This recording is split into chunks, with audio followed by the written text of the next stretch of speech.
Day 2 of the Wild Card Series is complete. Who's heading home and who lived to fight another day? We got you covered. This is MLB Game Night Playoff Edition. When that final out is made, you know it's time for Locked On MLB Game Night. All the post-game reactions to every game across the league, every single night, with insights only the hosts at Locked On can provide. Prepare to experience game day reactions like never before. Only on Locked On MLB Game Night. Your team every day. Welcome into MLB Game Night. It's every game, every night. I am one of your hosts, JD Hafron, the host of Locked On Cardinals. Joining me, Jon Frisch, one of the co-hosts of Locked On Angels, and a guy who is trying to steal Albert Pujols from my franchise. We're going to talk about that on Locked On Angels tomorrow. So, everybody tune in for that one. It's a good discussion. It might happen. It might happen. Well, coming up on this show today, a big inning late in the game decided things in Cleveland. We had another nail-biter in the Bronx. Yoshinobu Yamamoto and the Dodgers looked to eliminate the Reds, but we started Chicago, where the Cubs were attempting to send the San Diego Padres home for the winter. A pair of back-to-back jacks from Seiya Suzuki and Carson Kelly were enough for the Cubs to get the job done in Game 1 as they took that one by a score of 3-1. Got to give some credit to Matthew Boyd, who was the starter for the Cubs in that one, for taking on the Padres lineup 3 times and keeping them quiet outside, in that game. The Padres offense pretty quiet outside of those back-to-back doubles from Jackson Merrill and Xander Bogaerts that put up an early run for San Diego. But it was the Cubs bullpen. Got to give credit where credit is due, who kept the Padres off the board the rest of the way. So what would happen in Game 2? Do or die for San Diego, right? And that's what's so exciting about these quick 3-game series is like you only get one chance, and if you screw it up, it's over quickly. And they decided to give their start to Dylan Cease, who has not had the best of years on the mound. He's putting it lightly. He's going to be hitting the free agent market this offseason. A dominating postseason would probably, and a dominating start in this game would probably do him well and do wonders for his bank account this winter. Could he set the Padres up for success? And would the bats come alive for the Friars in Game 2? Let's turn it over to Javi Reyes from Locked On Padres, who shares how he's feeling after Game 2 of this wildcard series. Never in doubt, ladies and gentlemen, the San Diego Padres win and survive the second game against the Cubs for a Game 3 showdown now being set up for the Cubs for this NL wild card. Javier Reyes here of Locked On Padres podcast. Feeling good, feeling great. Got the Padres hat behind me, and Padres fans should feel good because this was the blueprint for how they were going to win, frankly, any playoff game, but especially a game against the Cubs. Dylan Cease brought into this game. A little bit of a controversial decision. He's been bad all year, and using him as your Game 2 starter when you're down 0-1, and he shows up for amount that he needed to, right? Baseball fans might look at this and say, only 3 2/3 and he was dealing. Why'd you take him out? It's the Blake Snell situation all over. But in fairness, this has been what he's been doing all year. He usually starts off strong and blows up, and he didn't this time, and Schilt took him out 3 2/3, 5 Ks. The 1 walk was intentional, and the bullpen, Morejon, Mason Miller, Robert Suarez, only 1 hit allowed between all those 3. They get the win. And of course, Manny Machado, the big hit of the day, the 2-run home run that puts them ahead. And it's what superstars do, and it's something he hasn't done. 677 OPS in the postseason heading into today's game, but he came up this time. You'll love to see it. Hopefully they can get this Game 3 with Michael King potentially being available and Yu Darvish set to start. It's going to be a fun one, and I'll see you guys there no matter what happens. Stay faithful. Gotta love the energy coming from Javi in this one. And he's not wrong when he's talking about Dylan Cease and how he starts games before things get a little wild for him later on. First inning, he's got a record and an ERA in the first inning this year of 4.78. Second inning, it's way better, 1.41. Third inning, 4.5. Fourth inning, 4.31. But then in the fifth inning, all of a sudden you get a spike. It goes to 9.25. Now, if you combine the stats, Dylan Cease in innings 1 through 3, 3.56 ERA.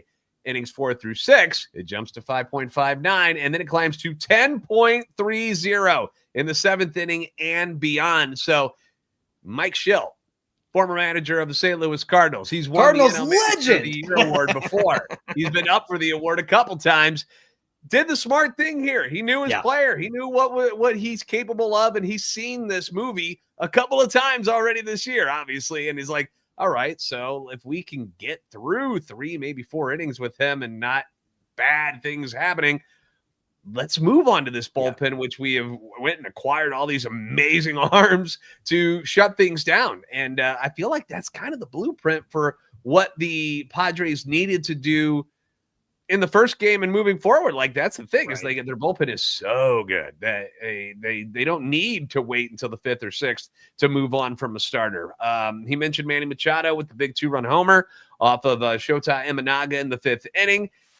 Very smooth swing, knew it right when it hit the bat. It was very, very Manny Machado-esque the way he did it. And Adrian Morejon got out of a jam with runners on first and second with 2 outs, got PCA to ground out to first. Talking about the bullpen, Mason Miller. He's got a key arm, comes in, strikes out 5 straight batters. In addition to striking out the side on Tuesday, he's got 8 Ks, which ties a postseason record set by Josh Hader in 2022. Former Cub Yu Darvish, as Javi mentioned, will try to keep the Padres in the playoffs. He'll face Jameson Taillon, who's going to go for Chicago. Darvish made just 15 starts this year. Came off the injured list, was hurt early on, goes 5-5. He did not face the Cubs this year. Taillon was 11-7 with a 3.68 ERA. He did face the Padres once back in April. Didn't pitch bad when he faced them. 2 earned runs over 5 1/3 innings. No decision, and what ended up being a Padres blowout victory. They won that one by a score of 10-4. Fernando Tatis Jr. did take Taillon deep in that particular game, the first of 2 home runs for him on that day. First pitch is set for 5:08 Eastern from Wrigley. Now, John, this has kind of played out the way we thought it would, and not a tough offense. The Padres bullpen, excellent here in Game 2. What are you looking for in Game 3 from the Cubs side of things to win it, and from the Padres side? Rinse and repeat, man. Do what Cubs got to do what they did in Game 1. Padres got to do what they did in Game 2. And it's all about keeping the offenses silent with your pitching staff. And look, Javi mentioned it. Yu Darvish possibly piggybacking with, or I should say, Michael King piggybacking off of Yu Darvish. That's a good strategy, especially because you did use some of your key bullpen pieces. But look, you can bring in Robert Suarez in tomorrow's game on Thursday. So they've got some options there for the Padres to keep their hopes alive. And I think the Cubs, they got to do the same thing. I think you keep the innings short for the starter. Get to your bullpens. I trust the Padres bullpen a little bit more, but I really feel like it's anybody's series at this point. All right, well, let's move on to the American League, where the Tigers were in Cleveland. Tigers got that record-setting performance from Tarek Skubal in Game 1 with those 14 strikeouts. They were able to hang on to get the victory on Tuesday. No Tarek for the Tigers in this one. They'd have to, start an actual human being on the mound this time. Not a slouch by any means. Former number 1 overall pick Casey Mize. For the Guardians, they turned to a guy who was supposed to be their ace coming into the year in Tanner Bybee. Let's send it to Justin from Locked On Guardians with his thoughts on yet another stressful day at Progressive Field, but one with a much happier ending for the fans in Believe Land. Everybody, breathe, relax, touch some grass, and try to get some sleep, because there's going to be a big Game 3 on Thursday in Cleveland between the Tigers and the Guardians to decide who's going to play Seattle starting on Saturday. Justin Ladd here from Locked On Guardians. I don't know if we can handle a Game 3. We're still recovering from the end of Game 1. Oh boy, where to start? Well, the bullpen was incredible. Even Cade Smith at the end, who had to go through some tribulations in the 9th inning that were of his own doing, and now you worry about him being available on Thursday in Game 3, but you won Game 2, and that was the most important thing. We'll talk more about that. Just so much in this game.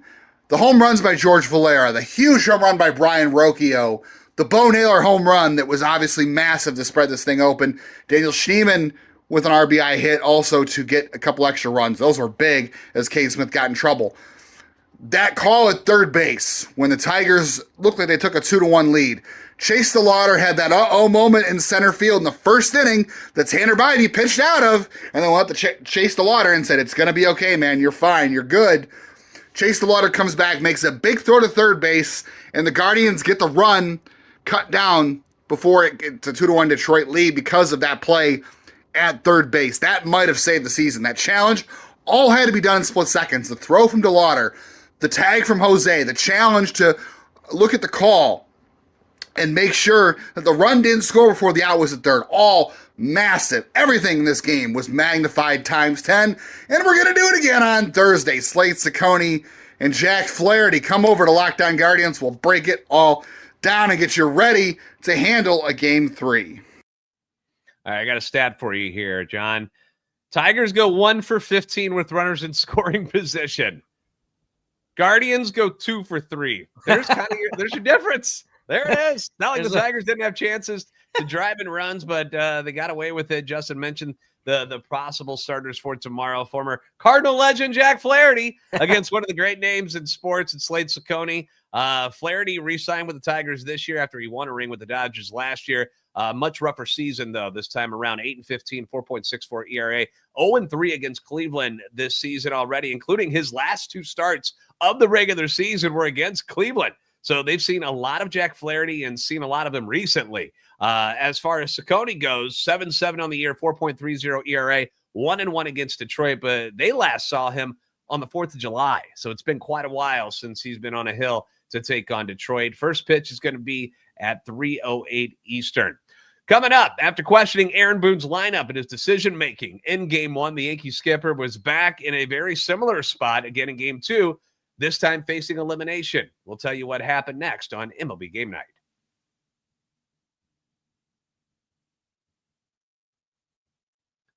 The NFL season is here, and FanDuel has an offer you do not want to miss. Right now, new customers can bet just $5 and get $300 in bonus bets if you win. That's right. Pick a bet, put down $5, and if it hits, you'll unlock $300 in bonus bets to use across the app. I love how FanDuel gives you so many different ways to play and be a part of the action. You know, I've built parlays. I have tried the player props. They're all really fun. And you've also got those live lines that you can jump into. Thursday Night Football, you got the 49ers and what's left of them, really. There's really a lot of injuries on the San Francisco side of things, taking on the Rams, who are pretty darn healthy. And both of the teams come in at 3-1. So whether you're a casual fan or love diving into the stats, FanDuel makes watching football even more exciting when you've got a little something riding on the action. So what are you waiting for? Visit FanDuel.com to download the FanDuel app today and get started.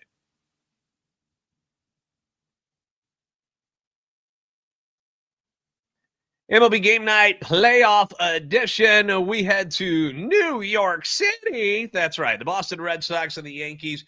2 aces faced off in Game 1 where the Sox took the W behind Garrett Crochet, who was outstanding, pitching a gem in his first postseason game of his career. Yankees, not too shabby on their side either. Max Fried was excellent, but it was the bullpen who ended up letting the Yankees down, and the offense who stayed quiet with just 1 run scored.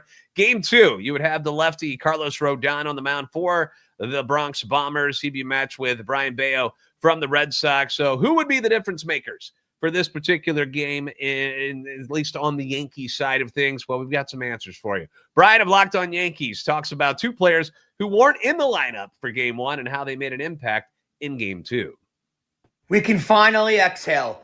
Yankees win. Yankees force a crucial Game 3 against the Red Sox in an absolutely dire, heart-wrenching type of game to watch. I'm Brian McKeon from Locked On Yankees. That was insane. That was awful in parts as a fan. I hate watching it as a fan. But as a baseball fan, you had to have loved it. This game had absolutely everything, including the Yankees proving their manager wrong. There were a couple mistakes made in this game, but they got the win. That's all that mattered. But they proved Ben Rice should have been in the lineup yesterday. Jazz Chisholm Jr. should have been in the lineup yesterday. This was the Jazz Chisholm Jr. game. I don't care what anybody says. The unbelievable play that he made at second base to keep the Red Sox from scoring that run. Run probably should have scored anyway, but kept them from scoring. And then the next inning, getting on base, drawing the walk, and then using his speed to score and barely getting the oven mitt in. That is what's so crucial about having a player like that on the field.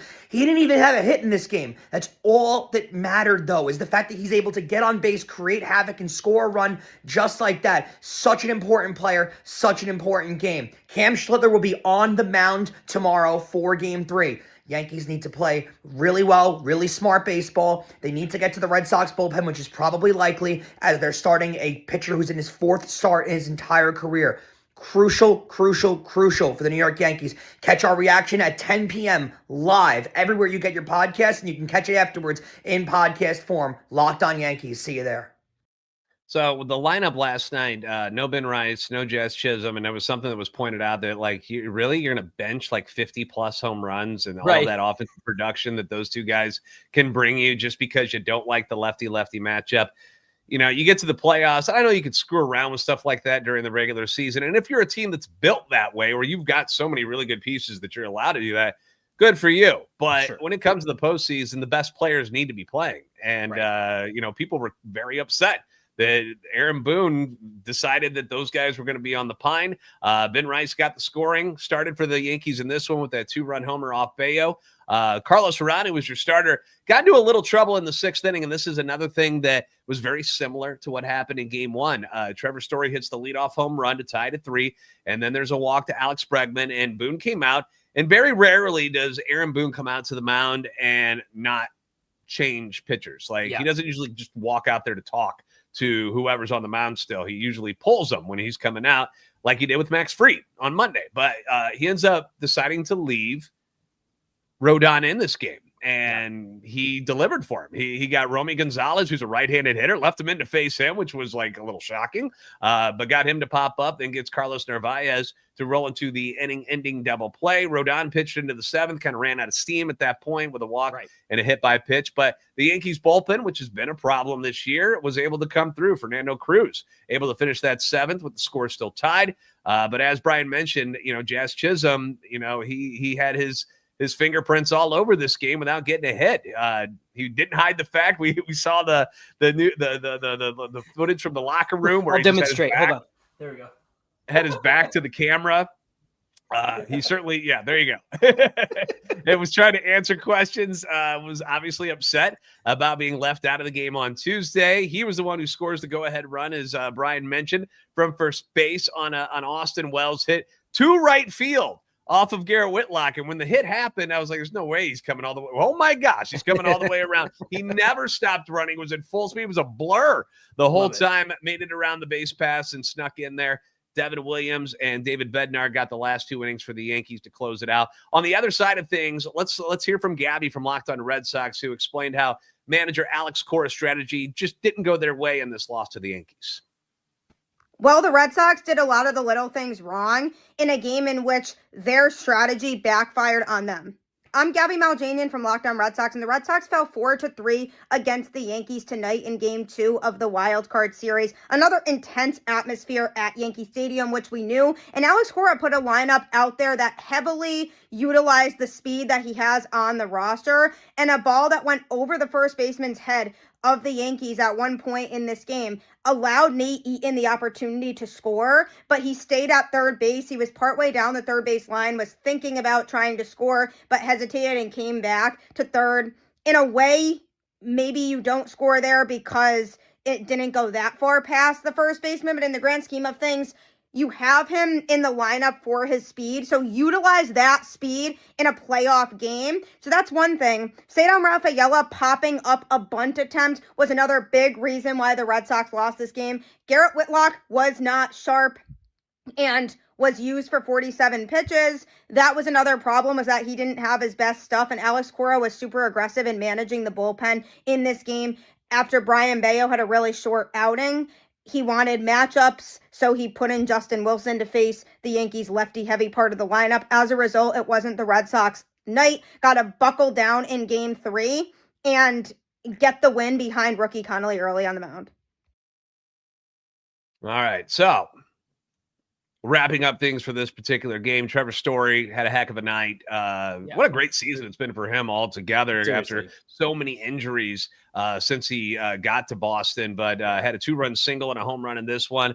Almost put one out again to center field that off of Cruz, and it just died right in front of the warning track. But off the bat, you could tell Cruz was a little nervous, like, oh my gosh, here we go. But that was it for the Red Sox lineup and their 6 hits. Yankees manager Aaron Boone's pennant-winning home run in 2003. Since then, the Sox have claimed the upper hand in 3 meetings in the postseason: 04 ALCS, 2018 ALDS, and the 21 wildcard game. as you know, both of these guys mentioned, Gabby and Brian. It's going to be rookie Connolly Early will go for the Red Sox. Did not face the Yanks. Only had 4 starts this year. While Cam Schlittler will go for the Yankees. He didn't face Boston this year. He only made 14 starts. Kind of wild that you got 2 mega franchises here who have payrolls of $300 and $200 million, and they're relying on 2 rookies with a combined 19 major league starts to get them to the next round. I find that amazing. John, did Booney make up for his mistakes in game 1? That's what everybody wants an answer to. Did he make up for his mistakes there enough for you to trust him and what he needs to do in game 3? He's listening to his guys, man. The fact that he put Jazz and Ben Rice in the lineup and then went out there, had that conversation with Rodon. You got to listen to the guys. You got to have guts in the playoffs. I know that, analytics might say one thing and, third time through the order kind of stuff. I get that. But you got to have feel. You got to have guts. We learned that from, Blake Snell with Tampa Bay in 2020. You got to have feel. You got to have guts. Sometimes you just got to have a baseball mind and a baseball intuition. So I hope that Booney does the right thing in game 3. Yeah, and then as far as the Red Sox side of things, Alex Cora obviously was managing because he didn't want to go to a game 3. So right. he was willing to move people in and out quickly. And if there was one takeaway I could say from watching the game on a Boston mindset, it was a little more aggressive with the base running. There were a couple times where I thought they could go for a play at the plate or something, and it just didn't transpire that way. Maybe they get thrown out, and I'm completely wrong. But in these types of games, I always say make the other team make the play against you. So right. I would assume with everything on the line in game 3. Coming up on Thursday, that everybody's going to be a little more aggressive in this particular matchup. So exciting one for sure to happen in New York coming up tomorrow night. Their first pitch will be at 8:08 Eastern time from Yankee Stadium. All right, Dodgers offense had their way with the Reds pitching staff on Tuesday. How would Shohei and company fare in game 2? You'll find out next on MLB Game Night.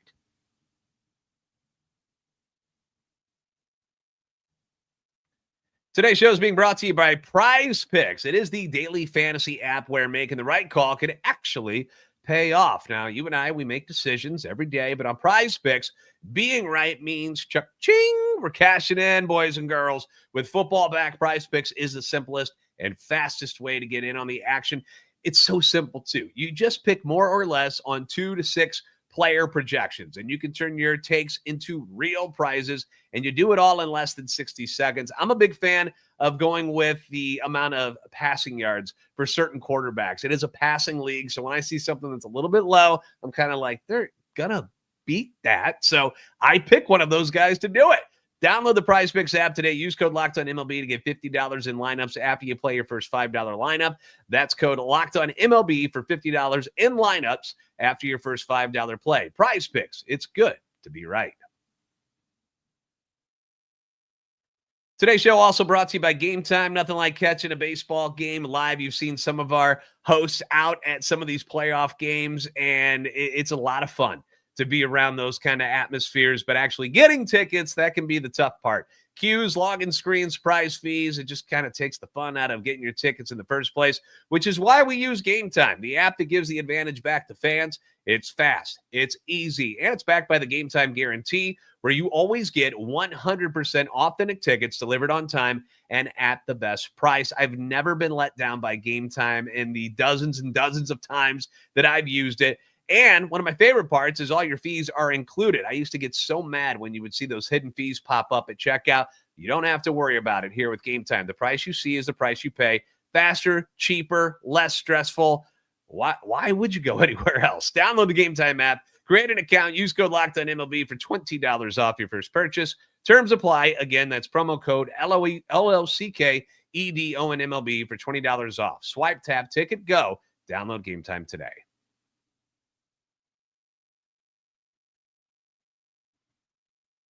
MLB Game Night Playoff Edition rolls on. We take you west to Los Angeles, where the Cincinnati Reds and the Dodgers were meeting in Game 2. Dodgers took Game 1 with ease, blasting 5 home runs en route to a 10-5 victory. The lone hiccup in the game for LA, who was in charge of this thing throughout, was the bullpen. What else is new, right? It was the bullpen for the Dodgers.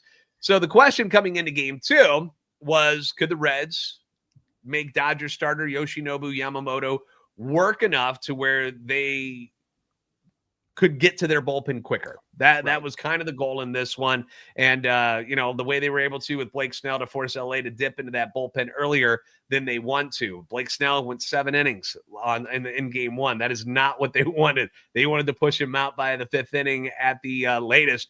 Weren't able to do it. Could they do it tonight against Yamamoto? And could Red starter Zach Littell keep the Dodgers offense in the ballpark for once? The Reds have been calling themselves cockroaches, saying that they can't be killed. Well, here's Harry from Locked on Dodgers and whether or not the Dodgers could stomp the Cincinnati Cockroaches out of the postseason.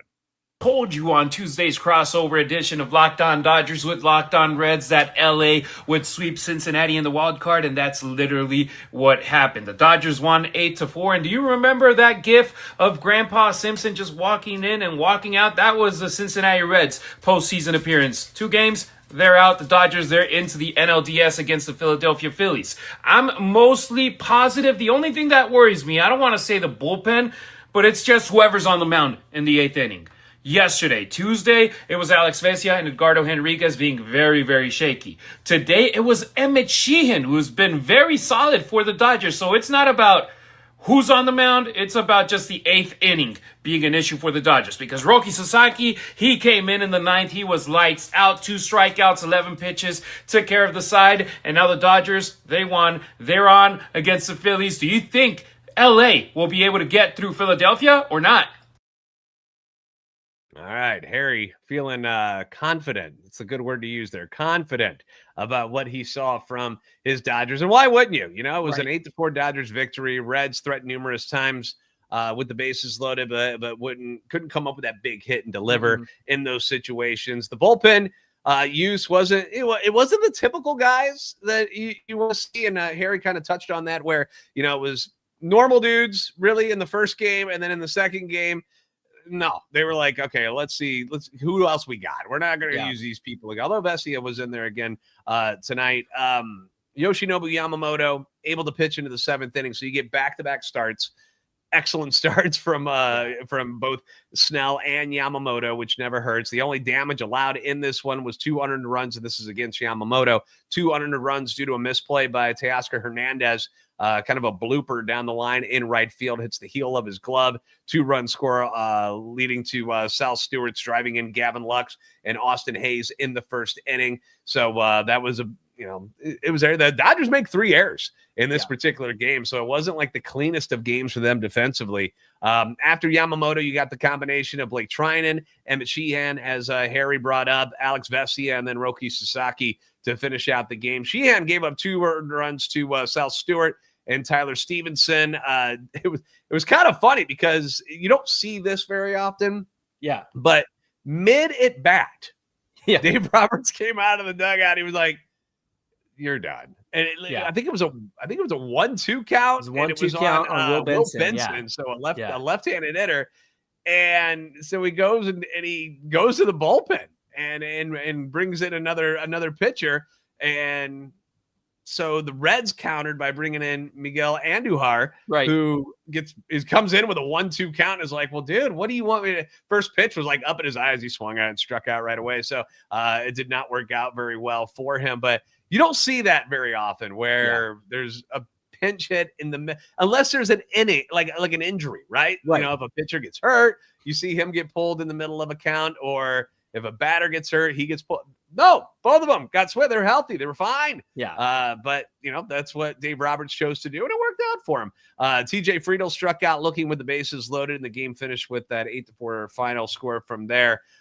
Your thoughts on like the Mets and seeing this as this is what happened because the Mets didn't get in, right?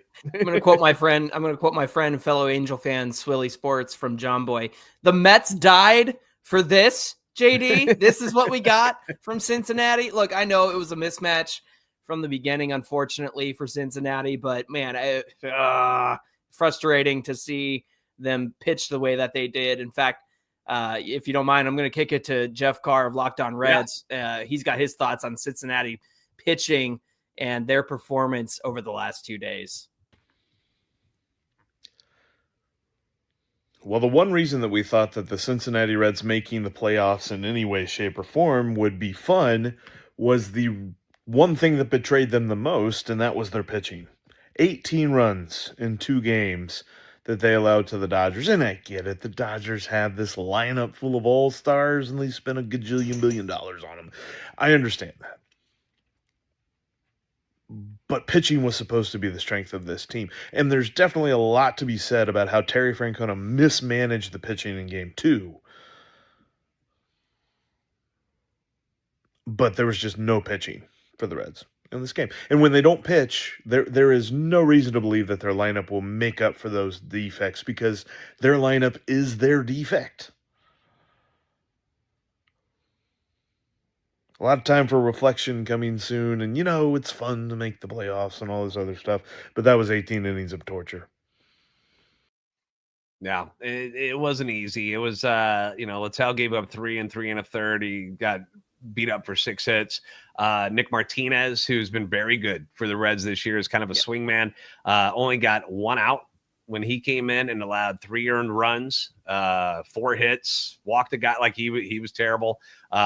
Just not the showing that you were hoping, if you're a Cincinnati Reds fan, to see from your team. I will give them credit that even though that they, were down a lot in both of these games, they were able to, crawl back into these games and kind of get scrappy. And what they were doing, though, was the way they should have went earlier on in these games, where they were being patient at the plate and they weren't chasing, and they were making the other guys, really come to them in the zone if they were gonna swing at anything. And it was just against Snell and Yamamoto. They were very aggressive, and it didn't work out so well for them. They're 2 of the best pitchers in the world, so it didn't work out.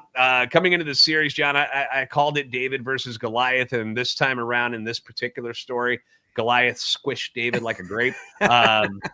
Awfully impressive showing by the 2 Dodgers starters and their offense as well. Like, we knew they were scary, but they showed you why they are still one of the best teams and the defending champions in these 2 games, didn't they? Yeah, starting pitchers, the only starting pitchers in all of the wild card games so far to go this deep, right? I know you had Crochet the other night for the Red Sox, Max Fried, given a good amount as well. But, with the Dodgers to do it in both games, I think is impressive. Like you said, it was just they made it easy. Right? The Reds made it easy on those guys, being really aggressive at the plate. Feels like one of those situations, JD, where you have an idea of what you want to do coming into a playoff series, but once you get there and the lights are on bright, everything just kind of goes out the window, and Cincinnati's a young team. They got, Terry Francona.